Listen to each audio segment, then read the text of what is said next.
يا زمالك، مش عارف اقول لك ايه. ده هم اسبوعين، قلنا نظبط الامور اسبوعين، انا وانت نتظبط ونطلع ونقاط ومش عارف ايه. انت مش عايز حتى تمشي معايا في الاسبوعين دولت عشان خاطرك وعشان خاطري. الله يكون في عون جماهيرك اللي بقالها سنين في الهم ده، والله العظيم ده اسبوعين وانا تعبت. ليه؟ انا مش فاهم. النهارده الزمالك فلتان من هزيمه، النهارده الزمالك فلتان من هزيمه بفضل ربنا ثم الاخ محمد بسام. محمد بسام النهارده لولاش ربنا بعته لكم 90 دقيقه بيلعب معاكم جندي مجهول، كان سيراميكا طلع بالماتش، وكنا يعني وضع سيء يعني. بس هنقول ايه؟ انا النهارده دعيت كذا دعوه كلها استجابت ما عدا دعوه الزمالك. دعوه الزمالك الوحيده مش عارف الزمالك علي نادر فول نابت ما طلعوش، الله اعلم ايه اللي بيحصل يعني.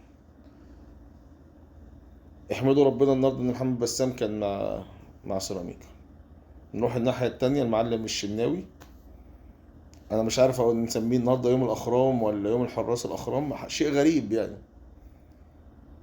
تشوط عليه من ال 18 تخش جون، تشوط عليه من بره ال 18 تخش جون، تشوط عليه وانت قاعد في البلكونه تخش جون.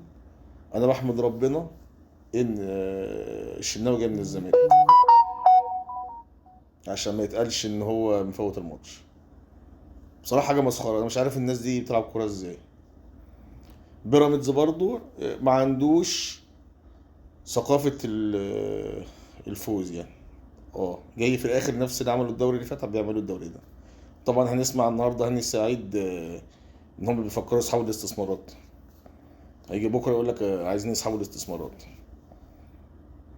ده شيء غريب من هنا وشيء غريب من هنا، والحمد لله كله بيصب في مصلحة الأهلي. أنا ما كنتش أتمنى يعني، أنا كان نفسي اليوم يكمل هزيمة بيراميدز وفوز الزمالك، كانت هتبقى في الجون، في الجون. بس الزمالك عايز يبعد، عايز ينزل، مش عارف ليه. هل مش عارف، هل انت مش حاسس بوضعك في الدوري؟ خد بالك البنك الاهلي وسيراميكا والمصري ماتشين ثلاثة ممكن يركبوا كونفدرالية مكانك. انت حسبتك دلوقتي انا كاهلاوي وانت كزملكاوي مش عارف انت عايز ايه.